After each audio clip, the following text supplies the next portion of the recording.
Let's continue the discussion on working with the sellers as we wrap up the solicitation laws and move into antitrust laws.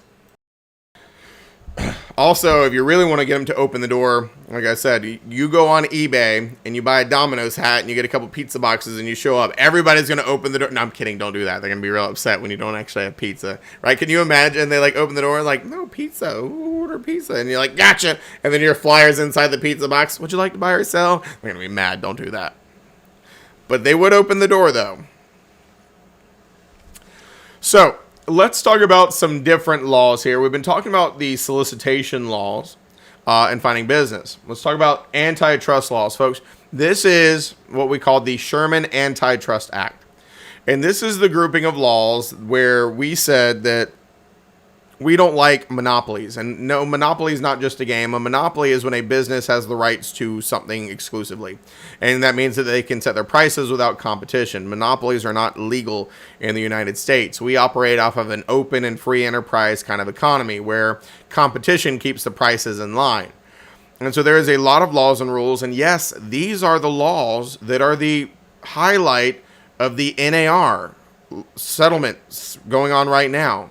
They're basically were stating or surmising or trying to claim that the Association of Realtors and the MLS was the largest, arguably legal but shouldn't have been, monopoly that has existed for a very long period of time. Now, whether that's true or not is to be seen. I agree that maybe some things were not done completely correct in a lot of states. I would like to think that we in North Carolina are leaps and bounds ahead of a lot of other states where we have really, got our ducks in a row in our paperwork, the way that we articulate things, the way that our teaching, our training, our coaching goes. But it's still going to affect all of us. And so we'll talk more about that as time goes on because it's fast approaching. I think August is supposed to be the date that everything changes for our MLS, or at least that's the deadline. MLSs could elect to do it earlier, but we'll see how that goes. There's a hearing panel that I'm going to next week, so maybe I can give y'all some updates the week after and see what it is. But let's talk about the antitrust laws. Okay, Sherman Antitrust Act said that certain big things are prohibited. And folks, there are extreme penalties and extreme fines for these. Jail time, big fines, hundreds of thousands of dollars you can get for these. So price fixing, group boycotting, allocating markets or customers. And as I said, severe penalties for violating these. Now I'm going to tell you, I'll give you kind of an example to help you understand this. Okay, I want you to imagine that in your market, the top dogs from the big real estate firms get together. Okay, you got your head honcho from Coldwell Banker, your head honcho from Keller Williams, Century 21, Remax, EXP, whatever it is.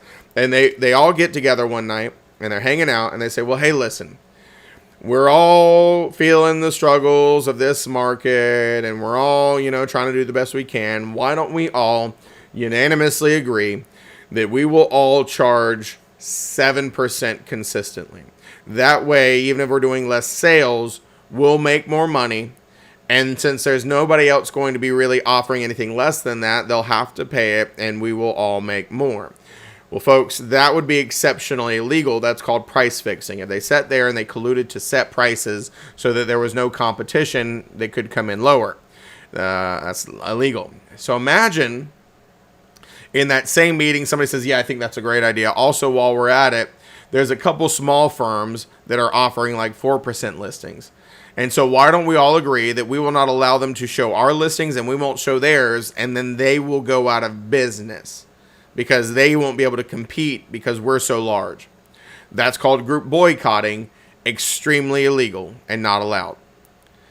And then the last one is allocation of markets. So they say, okay, well, while we're at it, let's just get out of each other's way a little bit. And so since you're over here, you get this zip code, I'll get 27552, you get 27761, so on and so forth. And they say, great, yep, that way we're all kind of just consistent and, everything works out fine. That'd be allocation of markets, and that would also be illegal. Now, I always like to ask this question, and I always get some funny answers. And so I'll see what y'all say. Folks, do you think meetings like this are actually happening?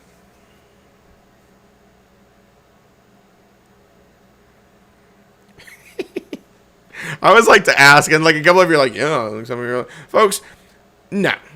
Not like that. I'm not going to say that things like this aren't happening in the world, that things like this aren't existing, but there's nothing to that extent. Folks, all these businesses are in competition with each other, and of course they're not really willing to, I mean, it's all friendly competition, hopefully, and so they're not really going to meet and do these things. Plus, it's extremely, extremely illegal. I would argue that, in a nutshell, meetings like that are not happening, really. Could they in some respects, in some places? Sure. But I want to explain to you how you actually get in trouble for violating these laws and rules, because it's way easier than that. Okay, I want you to imagine, Sam, you just got your license. You've not affiliated anywhere, right? Right. So I want you to imagine that that Sam calls me up as a seller. She doesn't have a license. She calls me up as a seller, and I meet with her. And I tell her what I'm going to do to market her house and everything and anything. And then, of course, her big question is, well, Seth, how much are you going to charge me to list my house? And so I look at Sam and I say, well, Sam, my firm is a full service firm. We're going to do this. We're going to do that. And I'm going to charge you 6%. What do you think about 6%, Sam? Sure, why not? Sure, why not? That's okay. So here's the thing. I want you to pretend that Sam is very upset about 6%. So here's the thing that Sam says. I say, well, Sam, I'm going to charge you 6% to sell your house. And here's what Sam says. Sam says, oh my God, 6%? That's crack prices, Seth. Good Lord, do you want my left kidney and my firstborn child as well? Oh my God. And here's what I said. I said, well, hold on, Sam. That's what every firm's charging. Ooh. Folks, I'm in trouble now, because while I never actually went out and had conversations with every single firm, we never actually colluded to set prices. Doesn't that statement sound like I did? If I look Sam in the face and say, that's what everybody's charging, Sam, it sounds like I've just colluded to fix prices with other agents. That's all it takes to be guilty of price fixing. By saying, that's what all firms charge. That's the going rate. That's what we all charge. And that's really the basis of some of these big lawsuits, folks, is that they're claiming that a lot of agents never really explain that these are negotiable and that 6 was the going rate and that, yada, yada, yada. Now, of course, like I said, I think North Carolina, we've done a really good job of always really drilling in that they're negotiable, but maybe some states haven't. Of course, we don't look somebody in the face and say, I'm charging you 6, but that's negotiable if you want to try to negotiate with me. Like, none of us are saying that, but it's one of those things. So here's the other thing I'll tell you, because I'm going to give you some very, very big advice, especially as you are relatively newer in your careers. Some of you may have already done this. Some of you may attempt to do this. And I just want to give you a word of caution, okay? If you go out and you join any Facebook groups about real estate, they call them real estate mastermind, real estate this, real estate that, there's a billion of them. And be very careful, because number one, a lot of these groups are national and there's a bunch of idiots in there giving advice. And folks, everything is different from state to state. So don't give or get advice from brokers who are licensed in another state, because it doesn't always work out. A lot of different laws and rules. But the other thing is, there is always some idiot in there who says something like, hey, I'm just trying to get a feel. What's everybody charging for commissions in your area? And then the comments go rampant, right? People are like, oh, God, we're a violation of antitrust. And the other half of the people are like, oh, you're so stupid. We're just talking. We're not trying to fix prices. And here's my recommendation. Whether it is or isn't is irrelevant. If you ever see a conversation like that on the internet, keep scrolling. Don't comment, don't post, don't do anything, because when you post something in the internet, it's there forever. And once again, if you don't think the federal government is watching some of these posts, they are. So do not ever participate in those conversations. Now, let's talk about how you could potentially be guilty of group boycotting. Folks, have you ever heard of any real estate agents having a bad experience with a certain lender or a certain attorney? All the time. And so if we have a bad experience with a lender or an attorney, it is in our best interest to talk about who we like, not talk about who we don't like. There's an attorney right now that I've just had just too many bad experiences with them over the years, and I haven't even worked with him in like 4 years, but I still remember that attorney, and I don't want to do any deals with him, but I'm not going to advertise that. Here's where agents make mistakes. Oh, I had such a bad deal with Blank Mortgage. They did a terrible job for my clients. If you use them, you're stupid. Nobody should use them. Folks, if you as a real estate professional are going on social media and blasting a business, that could be considered group boycotting because you're rallying a cry for everybody to not use them. So you got to be very careful. Talk about who you like, not who you don't like. It's okay if your client leaves them a bad review. It's okay if your client says that they had a terrible whatever. But we as real estate professionals should not be doing anything that could constitute trying to get everybody else to not use them. And then, of course, allocating markets of customers. That's not nearly as common. There's really, no big risks there. But, that would also be a problem. So always remember that brokerage fees are negotiable, okay? We're not allowed to say things like it's the going rate, it's the customary rate. That's what everybody charges. That's what all firms charge. But you can say that's what my firm charges. That's what I charge. Because at that point, folks, there's nothing stopping them from just hiring a different business, is there? It's like if I called to get my AC unit done. If one person quoted me $6,000 and I thought that was too high, what can I do? I can always just call somebody else and see if somebody else will do it for less. No harm, no foul there. So, and of course, things are about to change. And I'll give you the quick little mention here. If you haven't heard this, and I think I might have alluded to it yesterday, the biggest thing is coming down the pipeline that the MLS will no longer be where we put offer of compensation to buyer's agents. And then we'll have to have those written buyer agency agreements in place. And so we'll have to disclose all the other information elsewhere. And it'll be up to the individual firms and brokerages on how they intend to do that. So we shall see how it all really comes to play. So let's talk about a pre-listing meeting, or in other words, a listing appointment. That's what most of us call it, a listing appointment. And so when we are working with sellers, we go and we meet with them and we talk about their house and their needs, wants, and desires, our marketing plan, and everything in between. So, of course, there are documents we provide to them. There's documents we expect them to provide to us. Now, I'm going to explain both, and then I'm going to tell you that after I tell you this list, it's almost laughable because the things we expect most sellers to provide to us, they almost always don't have. And so that means that we still have to find them as well. But I'll teach you that too. So for us as listing agents, we are providing them with a listing agreement. We're going to review it. We're going to make sure they understand it. We're going to have them to sign it. Well, of course, if we're getting them to sign a listing agreement, then we better have gone over the working with the real estate agent's disclosure. And of course, it may be pertinent to give them that Q&A brochure on, understanding a little bit more with the pictures I showed you yesterday if they need extra clarity. Of course, the RPODs and the MOG. Folks, the Residential Property Disclosure Act, we're going to talk about it in this class, but it pertains to everybody, whether or not they are being assisted by a real estate professional. So even a for sale by owner is legally obligated to provide the RPODs and the MOG. And if you're not familiar with those abbreviations, the Residential Property and Owners Association Disclosure Statement, RPODs, and the Mineral Oil and Gas Rights Disclosure Statement, MOG.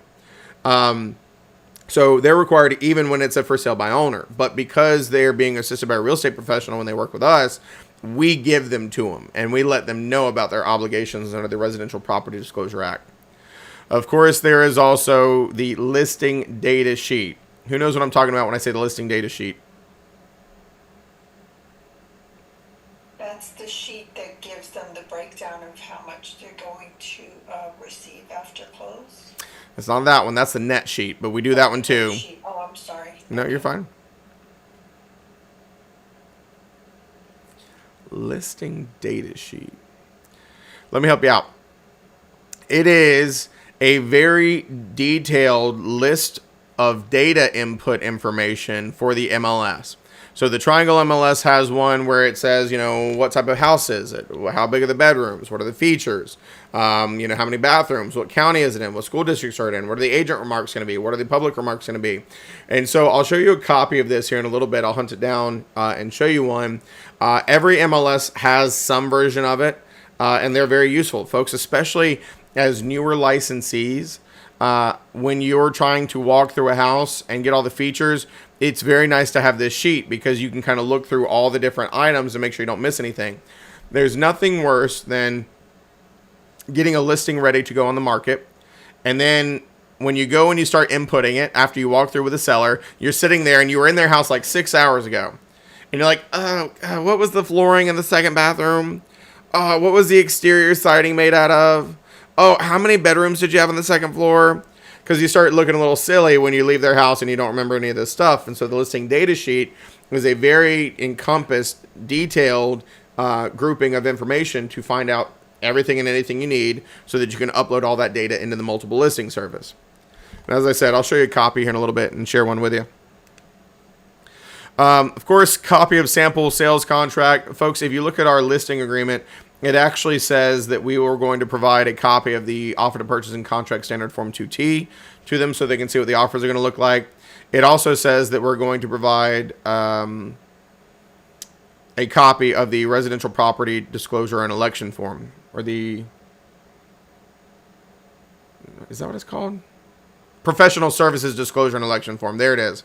I'm like, that doesn't sound right. The professional services disclosure and election form. So there are some sample documents that we provide them. Of course, there's probably a few more than these, but these are the basic documents we provide them as listing agents.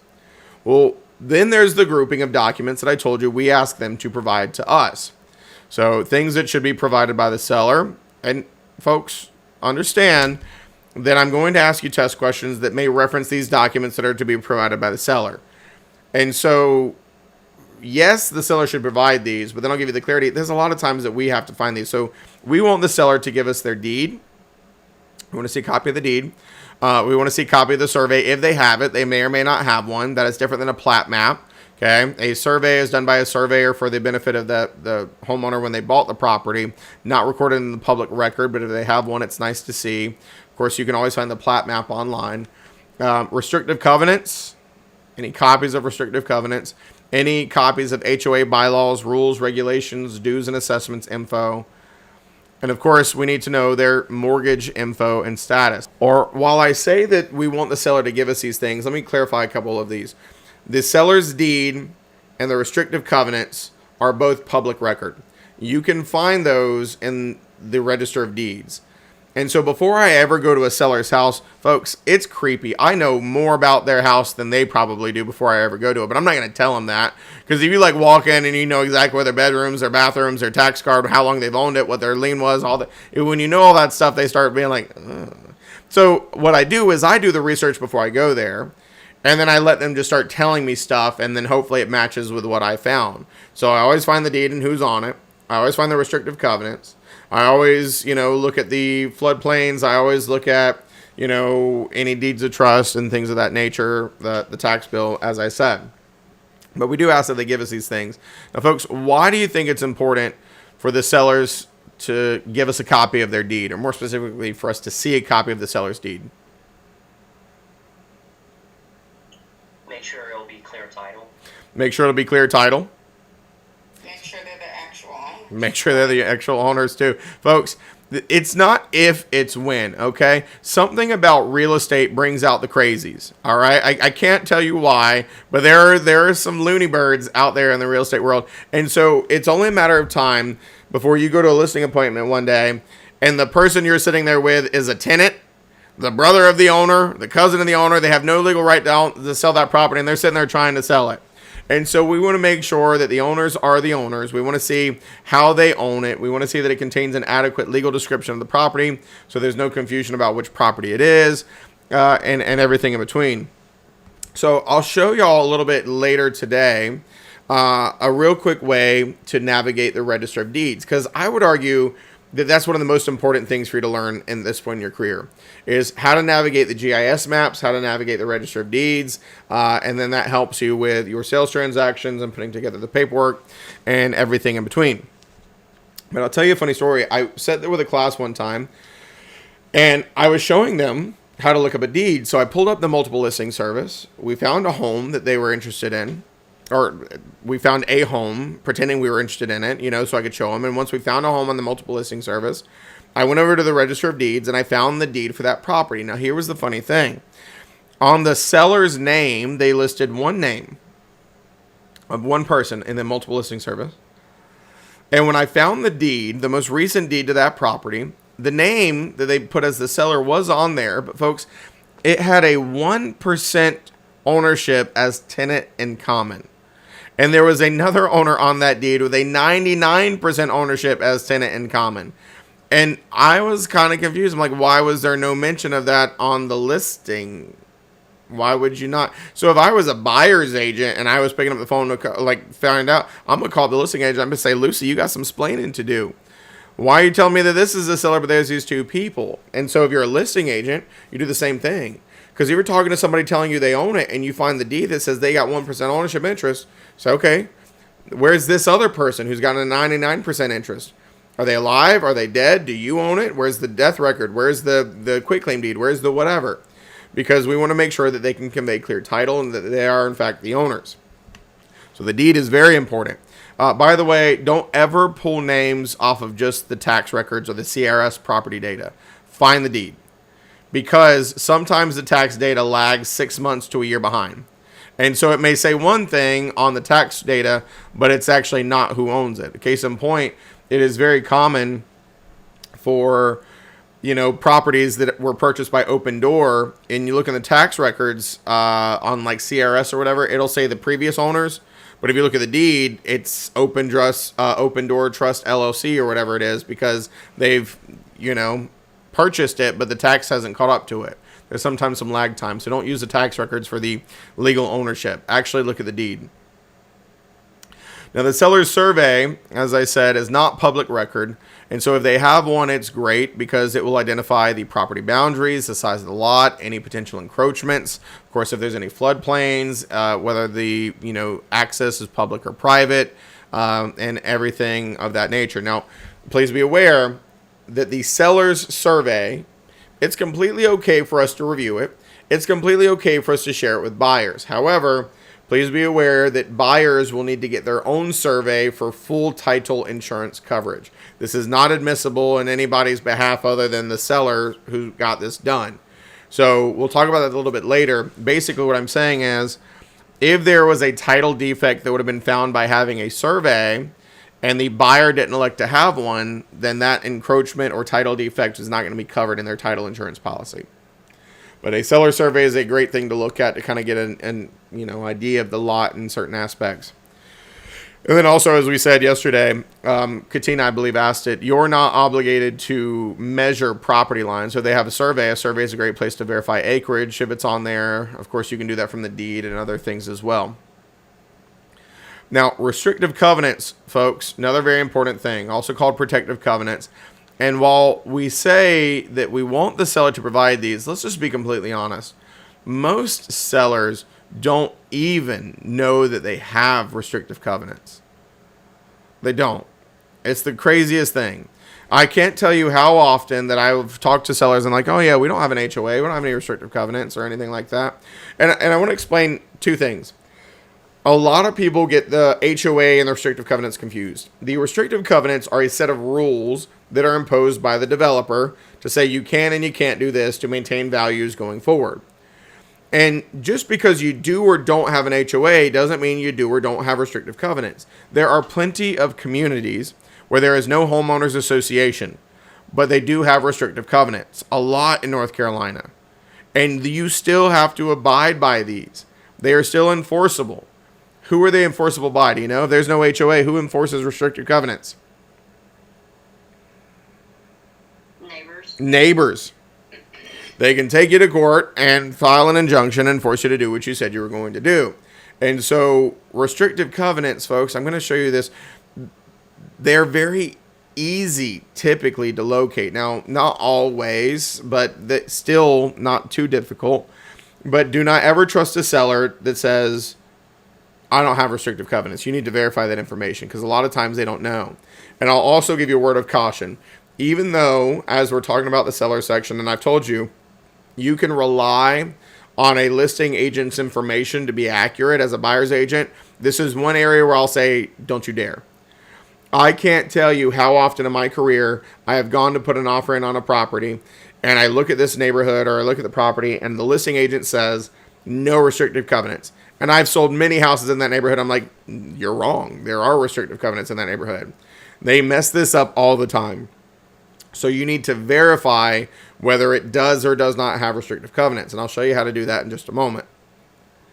Of course, I told you they're different. HOA is the homeowners association. So when we talk about bylaws, rules, and regulations for the homeowners association, well, that's what powers they have, how many members they have, how long of terms do they run, how much money do they need in their accounts, when do they have meetings, what powers do they have in regard to any special assessments, things of that nature. So they're not the same. And this is also not something that's in the Register of Deeds typically. So you more often than not have to find the HOA's website or the president's name or the manager's name and reach out to get this information if the seller doesn't have it readily available. And of course, the last one is the seller's existing mortgage information. Folks, why do we need to know what their loan payoff is?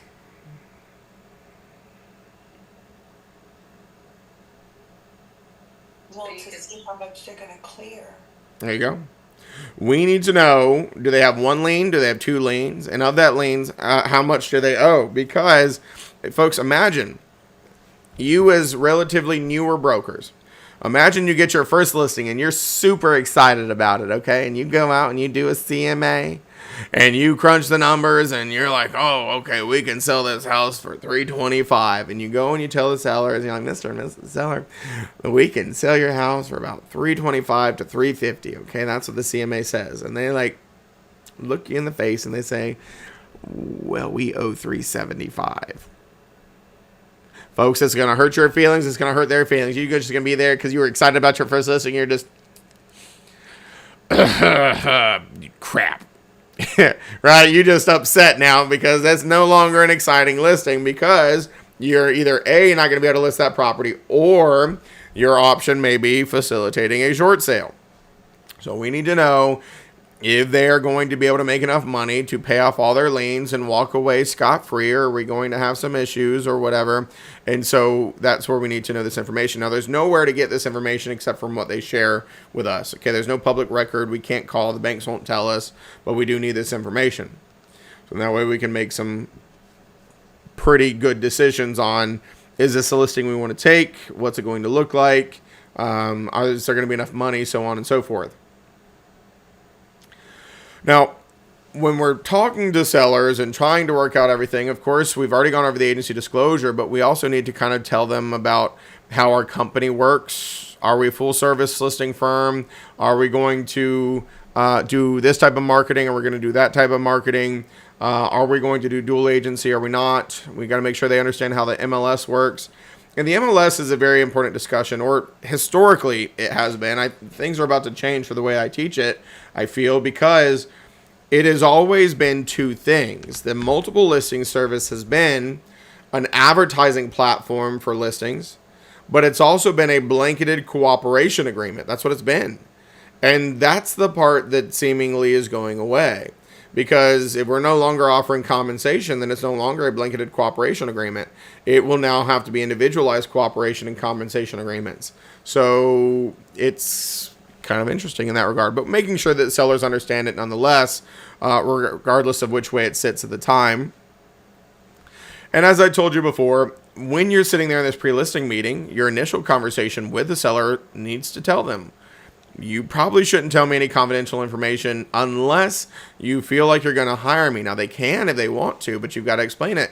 Because as I mentioned before, folks, if you are having discussions with somebody about the potential for selling, why they're selling, how much they're going to sell for, and I told you we would be obligated to use that information against them if we get it, so we have to explain how severe that is. And then I told you that the seller has multiple people come and interview. There's a big danger there, folks, and this happens all the time. And this is how you're going to get yourself in trouble, because I want you to picture this.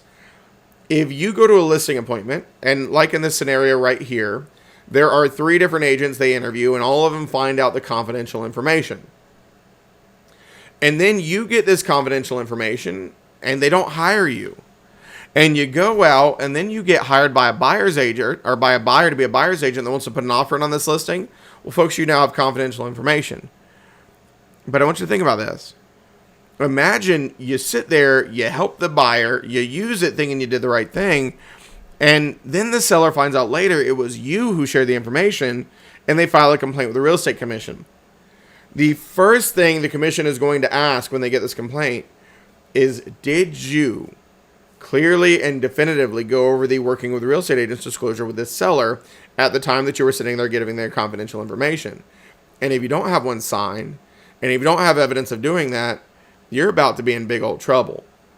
Yes, we're obligated to use information of customers to help clients so long as we received it the right way. If you never warned them, if you never disclosed it, if you never did what you were supposed to do, you're going to get yourself in a world of hurt. It's just the way it works. So keep that in mind. Even at listing appointments, everybody thinks about buyers, everybody thinks about open houses, but even at listing appointments, especially at listing appointments, you're going to get into confidential territory. And so you need to give them the working with real estate agents disclosure before it ever gets there. So they understand the pros, the cons, the risks, the rewards of whether they are or not going to hire you, especially if they're interviewing multiple agents. So talk about agency. We've talked about agency a little bit already, and we're going to continue to do so. Of course, when we're having these discussions, I told you, some firms only work with sellers. Some firms only work with buyers. Some firms work with both. But just because a firm works with both doesn't automatically mean dual. Because even firms that work with both could have policies that say we don't do dual in any way. Some could say, well, we do dual, but we don't do designated. Understand that you can't say we only do designated, because sometimes that's not allowed. We can default to designated, but you can't have designated without having dual. And sometimes, as I mentioned, designated is not allowed except for under certain circumstances, meaning there's times where it's prohibited. After we have discussions with the seller about the different types of agency and everything that we offer, of course, there's some more things to go over. Now, I'm going to show you really quick, as I mentioned, how to look up some of these things that I was talking about. Now, it's going to really depend on your area because every single county has its own register of deeds. And so you've got to get very familiar with the counties that you do the most business in. And there is a learning curve. I will tell you, some are easier than others, some are better than others. And so I'll show you the two that I do the most business in, and that's in Johnson County and Wake County. And so when we get into some of the other discussions, and even in contracts and closings class, there is a place on the sales contract that talks about restrictive covenants and reviewing those restrictive covenants and the HOA bylaws and stuff as part of your due diligence. Folks, absolutely not. You should never be reviewing these restrictive covenants. And so we're talking about working with sellers. And so, of course, a very prudent listing agent needs to find and disclose these things when they list the property. But I'm telling you, even as a buyer's agent, you need to verify these things for accuracy, because I can't tell you how often listing agents will take the seller's word that they don't have restrictive covenants when they do, and then buyer's agents will just take it for granted that the listing agent knew what they were doing and put an offer. And I want you to picture this. If the scope of things happen that way, listing agent never verifies, buyer's agent doesn't verify, and a buyer client puts an offer in on a property that has restrictive covenants, and the biggest thing for them was that they needed a place to have their chickens, and after they get under contract, or even worse, after they close, they figure out they can't have them. Do you think that they're just going to accept the fact that they now can't have their chickens, or that they're in violation? No. They're going to go after the agents who had an obligation and a responsibility to look these things up. And so you need to look these up as listing agents. You need to look these up as buyer's agents. So let's just show you restrictive covenants. Let me show you the trick here. Let's start with Johnson County. If you go to the Register of Deeds, they are recorded in the public record. And there is, like I said, a learning curve to these, and they do get changed regularly. So you got to jump through the first hoops of I acknowledge I'm a public user, all those things. To find restrictive covenants, folks, here's what you do. Go to the grantee. Okay, grantor, grantee. Grantee is the person who receives something. Well, in this case, it's the name in which these covenants were recorded in. Now, for some municipalities, you have to go in and you have to say is human or non-human. But for this one, you don't have to. Johnson County will search for both. And so here's the trick. You type in the name of the subdivision as it legally is known. And so let me just use an example of one that I always look up in Johnson County, which is Langston Ridge. And you put it all under surname. Surname means last name, but the way that they do neighborhoods, it's the full name of the neighborhood in the surname section, trust me. And so hit search. Covenants, restrictive covenants for Langston Ridge. Folks, how long did that take me to find restrictive covenants? About 5 seconds, didn't it? Now, look at this. Here's the cool thing. Verify that you've got the right ones, because this is for phase 1 of Langston Ridge, which is lots 1 through 26. It says that on here. Being all of lots 1 through 26 of Langston Ridge subdivision is shown in Book of Map 73, page 212 through 213. Now, these are really important details that also go on your listing agreement. They also go on your sales contract. This will also tell me how to find the plat map so I can upload that into my listing as well. But let's say that maybe I wasn't in phase 1. Well, let me show you the trick here too, folks. Let's go back to the search, and I scroll down. That's a plat map. That's a plat map. That's a plat map. Oh, look, here's some more restrictive covenants. And so you can see there's phase 2. So maybe my lot is 27. Well, this is for 24 through 36. These are my restrictive covenants. You see how easy that was? And so one of my biggest pet peeves is agents not looking and verifying this, and they take things for granted that there is or there isn't. You always need to check, because I'm telling you, since like the 1990s, just about every community has restrictive covenants, even if they don't have an HOA. And they are very much enforceable even without an HOA. Now, of course, with a plat map, I'll show you the other cool trick. This says Plat Book 81, page 455. See if I can just do a new search here, because otherwise I'm going to forget it. So, Seth, I have a question. Sure. So, for phase 1 covenants, will phase 2 cover those covenants as phase 1 in addition to what phase 2 has? It depends. It depends. So sometimes what they'll do is they'll take the initial covenants and they will record an amendment, and they say, okay, now here's the master covenants for everything. Sometimes the phases have different covenants. So phase 1 may be, here's the rules. Phase 2, the rules may be substantially different. And it could be that they're independent. So you would have to kind of look and do some reading. So like on this one, it says, it doesn't make any mention to phase 1. And so you would have to assume that these are only encompassing phase 2. Because otherwise they'll say now including all of phase 1 and all of phase 2 as amended on this date and this time. So you would just have to read into it a little bit. Yeah. Now, here's what I'll show you, like finding the plat map now that I've found the restrictive covenants. And so it says Book 81, page 455. Okay. Well, if you go down here, Book 81, page 455.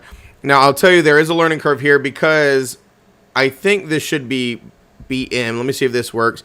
Because some of them call it Plat Book, PB. Some of them call it Book of Maps, BM. And so it may need that. It may not. Let me see if it works. Nope. Let's go back. So let's try 81 and see if it likes it without it. Okay, see, so like there's different books, and so they have the birth certificate one, but there's that plat map that we were just talking about. And so just like that, now I've got the plat map for those, all the lots encompassed by phase 2.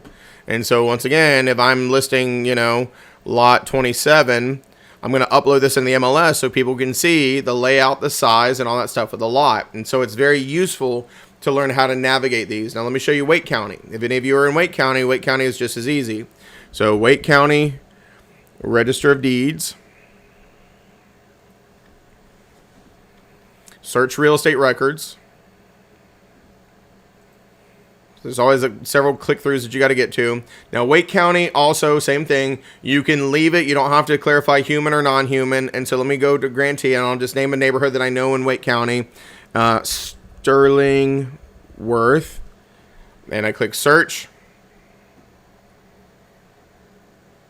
Covenants, right there. First one yet again. It is that easy in both Wake County and Johnson County. Now, the nuances are, of course, if it's a very long name of a subdivision, sometimes you have to make sure that you spell it right. Sometimes you have to make sure that there's not two neighborhoods with the same name. So then you would have to look at the book of maps to see which one it is. But the initial search is that straightforward. You just put the name of the subdivision and the surname and treat it like a last name under grantee. Now, Cumberland County is weird. There's a bunch of counties that there is a big learning curve to. Still works the same, but of course it's kind of a pain in the butt to make sure that you get them right. Now, I'll tell you the cool thing. There are some interesting things written in covenants, folks. There's no rhyme or reason. It's whatever the developer, if they had templates, the attorneys would help them, but it's whatever the developer put in there. So I'll show you something interesting about these covenants because I pull these up in class a lot. These covenants expire next year. Look at this. If you go down and you look,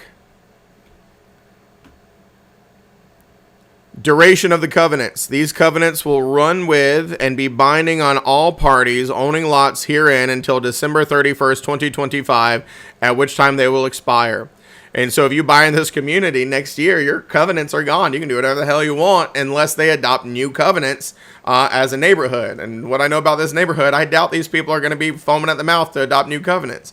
So there are very interesting things in covenants. Now, why is this important?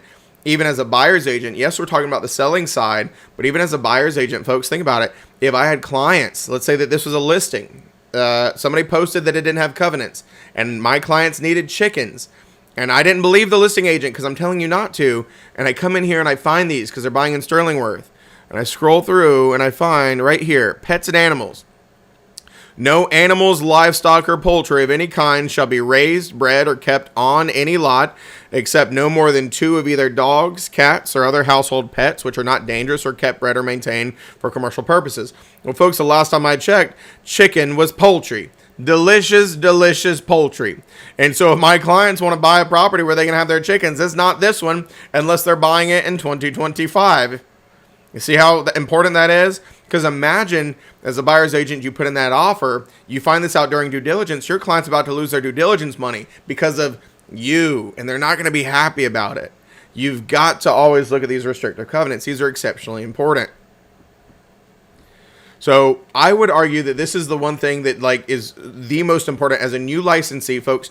When you get your first listing, when you get your first buyer, there's nothing more nerve-wracking because we go out, we do all these things to find business, and then let's say that you got to get an offer in tomorrow, and you're filling out a contract having never done it before. It's crazy, especially when you got to find the legal description and the PID number and the restrictive covenants and all these different things. And so you've got to get well versed with these different systems. The other one that I think is exceptionally helpful is the GIS map. And the GIS map is useful for a lot of things. And so I'll just quickly show you the Wake County and Johnson County GIS map. Oops. IMAPS. Why can't I spell IMAPS? IMAPS.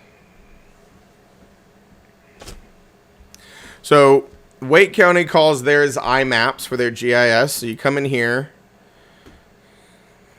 And I'd argue that Johnson County's GIS map is a little bit easier to use, in my opinion, than Wake County's, just because of the different layers and filters they have. But you can easily look up things like floodplains. Now, this is not the FEMA maps, but it is a pretty encompassing, generalization of if there's any floodplains or things that you need to be concerned about. And so, I don't know. Let's just pick something. 459 Autumn Rain Street. Sure. So I just typed in a random address, and so it'll show you the layout of the property. It'll show you, where it's located. But the cool thing is it has a link in here to the tax page, link to Google Maps. It typically will have a link to the deed as well, the book of maps as well. So you can find these as kind of shortcuts for the information. You can see the property. So these are great resources. And as I told you, these have layers. So if you go into layers and you want to see, because that backs up to water, I can see it. See if there's any flooding that we need to be concerned about. and this is just a preliminary investigation. The FEMA maps are way more accurate, but if you go to environmental and then look at flood hazard areas and turn on that overlay, and you'll see if you zoom out what it looks like when those get overlaid.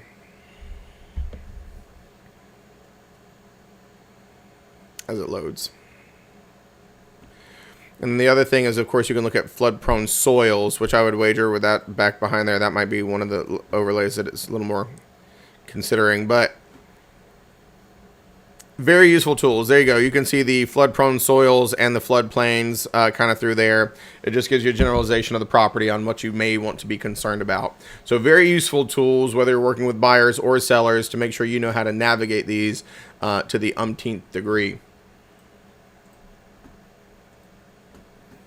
And it is a time and practice kind of thing. Now, I'm not going to make you go over these direct scenarios. As I said, I've kind of given you some insight on different ways to approach the working of the real estate agent's disclosure. And it's just always a good thing to spin it on, well, it's here to protect you. Let me tell you how this works. I don't want you to say anything that would be able to be used against you, regardless of whether you hire me or not. And so it's just doing right by the consumers. And that's what it comes down to. It's just making sure that we're educating the consumers and they know, and there's no confusion about whom's representing who and all that good stuff. Now, let's talk about a little bit of math for a second in the seller section, folks. Of course, one of the big discussions is the brokerage fee. What are we charging? And so, of course, we're going to tell them what kind of services. Are we a full service brokerage? What are we doing? How much are we going to charge them? And so I always like to explain it because some of you are probably very well versed with how commission structures work, and some of you probably need to hear it because there's a couple considerations. So when we are taking a listing and we are charging a commission, and this is kind of one of the interesting things, as I said, with some of the NAR discussions. Well, in North Carolina, we very clearly never have stated that the sellers are paying the buyer's agents. Actually, if you look at our listing agreement, we say, as the listing agent, Mr. and Mrs. Seller, we're charging you X amount of a percentage, 5%, 6%, whatever. And we call that amount the total commission. Okay? Well, then, of that total commission that we charge the seller, we have always then turned around and typically would keep a portion for ourselves. And then we would offer a portion to the selling firm. Now, folks, I want to remind you about this word selling. And I told you this yesterday when we looked at the misrepresentations and omissions example. Selling is a word that never tells you where your loyalties are. Selling means you're working with a buyer or you brought the buyer. So it really doesn't matter to us, right? If we're the listing firm and you bring us a buyer, you're the selling firm. You could be acting as a seller sub-agent, which means your loyalties are to our seller as well, but you're still the selling firm because you brought the buyer. You could be acting as a buyer's agent, meaning your loyalties are to the buyer, but either way, you still bought the buyer. Does that make sense? Now, in commission discussions, we're never really asking you who you represent. It's just math. We just need to know who's making what money, who made money on the listing side, who made money on the selling side. And so let me just throw some numbers in here. If we had a 6% total commission, and we said we were splitting that 50-50, well, that means that 3% of the total sales price is coming to the listing firm, and 3% of the total sales price is coming to the selling firm, okay? Because we just cut that 6% in half. And then what happens is, of what comes into the firm, there is a split between the individual licensee and the firm. Now, when we name these amounts, folks, the number that's first is always your split. So we say you're at a 70-30 split. You make 70% of the gross commission that comes into your firm keeps 30%. If you're on 80-20, you make 80%, your firm gets 20. If you're on a 50-50, you make 50, your firm makes 50. So let's just throw some numbers in here to make sure we're all comfortable. If you were to take a $450,000 listing and you were charging the seller a total 6% commission, let me get my calculator up here.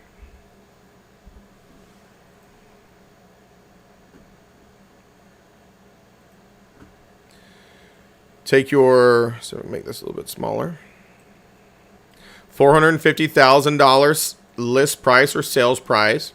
Multiply it by your 6%. That means the total commission is $27,000. Now, of course, since I've got the total commission, I can just cut it in half or divide by 2 or multiply by 0.5, whichever makes us more comfortable. And so that means that 13,500 is going here. 13,500 is going here because we did a 50-50 split. And folks, you can see it's still 3%. So just to check the math, of the $450,000, one side is making 3% of that amount. The other side is making 3% of that amount. So you got to keep track of the percentages, right? 50% of the 6%, but it's actually 3% of the sales price. So then if I said, okay, well, let's look at the listing firm and what this individual listing licensee made. Of the 13,500 that came into the firm, they're getting half. So divided by 2 again. That means the firm is getting 6,750 and the individual licensee is getting 6,750. And then on the other side, this associate, now they've got it backwards because it's doing a 30-10, but the first number when we talk about it is the agent. So we'll call this a 70-30 split. So of the $13,500 that's going to the selling firm, the individual licensee is getting 70% of that, or in other words, 9,450, which means the firm is going to get everything else. And so you can just find the difference, or you can just go back to 13,500 and multiply it by the 30%. The firm gets 4,050. Now, let me explain a couple other really important things about these commission discussions to help you out. Folks, there is no rhyme or reason to this level right here, okay? Here's what I mean. In some markets, it is very commonly a 50-50 split, meaning if somebody takes a 6% listing, it's 3 and 3. If they take a 5% listing, it's 2.5, 2.5. In the triangle market, that's not the norm. And I don't know why. In the triangle market, if we take a 6% listing, let me clear all this out, it's actually a 60-40 split. 60%, 40%. In other words, what that equates to is that the listing agent, if we take a 6% listing, the listing agent keeps 3.6%, and then the selling agent gets 2.4%. And I don't know why. And it's nuanced too, because when I do deals in Durham and Chapel Hill, they do 50-50. I don't know. If I do anything in Wake County, if I do anything in Johnston County, this is what it looks like with a 6% listing. But when I go and I play in Durham Sandbox, as they say, it's 50-50. And some areas at the beach are also 50-50. And I don't know why. Ashley, you're in Durham, right? That's what you're still seeing in Durham? Yeah, mostly, yes. Yeah. It's the craziest thing. I mean, I've done a handful of deals in Durham and Chapel Hill, and in their market, they're really doing 50-50. Now, there's no rules here. And so, folks, let me tell you one thing, and this is I'm not going to tell you how to run your business. You do you, boo-boo. But let me tell you one thing. Don't get too big for your britches. One of the biggest things that will give you a bad reputation is you will start in a market where maybe it's like 50-50, like in Durham, where it's 3%, 3%. And then you move to another market like Raleigh, the Triangle, where it's 2.4. And those agents will be like, well, I'm not going to do it for any less than 3 because I'm used to getting 3. Sorry, Slick, not in this market, you're not. So you've got to understand what market you're in, and you've got to make sure that you know how to play the game, because, if you start getting greedy and you start not caring about your client's best interest, that's not going to bode well for you. Now, here's another thing that I'll tell you. A lot of agents don't understand this, so I want to make sure that, I go ahead and mention it because I get this question a lot. They'll ask about caps because some brokerage firms operate off of caps. Let me see if I can get this back to where it was so I can show you what a cap looks like. There you go. So in this first scenario where we did this $450,000 sale and we looked at the split, if you work for a firm that operates off caps, what typically happens is, it means they've got a number that they need to make. So let's say that you got a, $20,000 cap. And you are the selling agent with this $20,000 cap. Well, when you close this transaction, you paid into the firm $4,050. And so what will happen is that gets reduced from your cap, this $4,050. And so as you close deals and you contribute money to the firm, because they always have like a break-even amount, an amount they need to make off of every agent to be able to afford to operate and run their business. And so that means now you've still got $15,950 to go towards your cap. So when you close enough deals that you've paid in that $20,000 cap to the business, at that point, most firms will switch to what's called a 100%. You're not paying a split anymore. You're now making 100% of your commissions. But folks, don't get confused. That is an annual thing. It resets. And some firms are full-fledged cap, meaning you go to 100%. Some will switch it to 95%. Some will still have transactional fees. So it's important to understand what your brokerage model is. But what they typically do, because you all start off not doing sales, when you do your first sale, most people will start your year then. So let's say that you affiliate with a firm today on June 23rd, and you have your first sale July 25th, then it closes. That will probably become your anniversary year. So once you start doing sales and contributing to the cap, let's say that you cap in January. From January of next year until July 17th of next year, you will get 95 or 100% of your commissions for the rest of the year because you've already capped. And then once July 17th hits again, you're zeroed back out and you start your cap back over.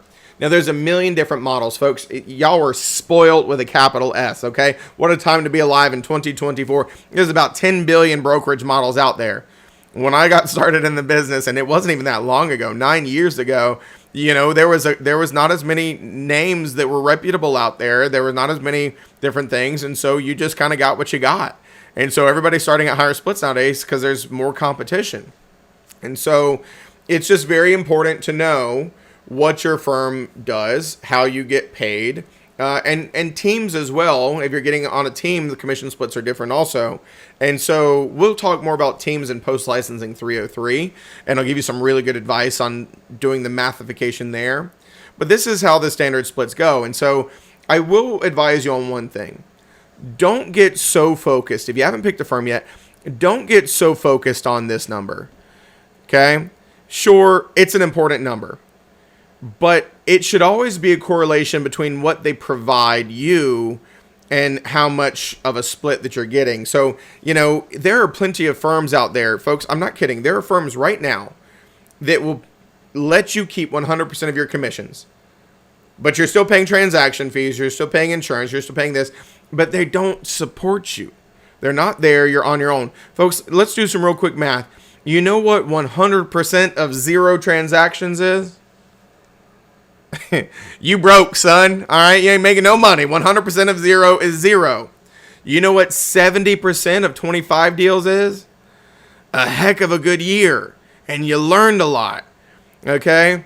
It's not always, especially in the beginning, it's not about that number.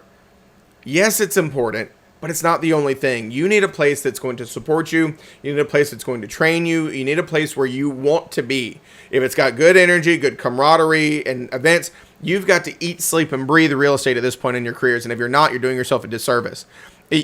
I'll never forget it. I was very much questioning of it, like what I was doing. When I first got my license, I felt like every day I was going out to lunch with the other real estate agents in my office, and I'm like, I just keep spending money. I'm not really making anything. But when you start exposing yourself to other real estate agents, you start getting advice, you start talking about what they're doing, it just all kind of comes into place. And so you've got to be somewhere where the culture is such that you'll go, that you'll participate, that you'll be there. Because if you don't, then you're never going to get better. Folks, you have to train to do anything. Nobody starts off good at anything. Because quite literally, we all started off as babies where all we could do was dribble and spit, okay? Everything takes exposure, experience, and practice. And so you've got to just expose yourself to it day in and day out. So there's your general spiel on things to be aware of from a commission point of view. And as I said, there's a lot of different models, but it's important to understand how the money kind of flows. And of course, there's sometimes other fees on top of the splits. Like I said, transaction fees, E&O insurance, franchise fees, things of that nature. But, it's just important to understand.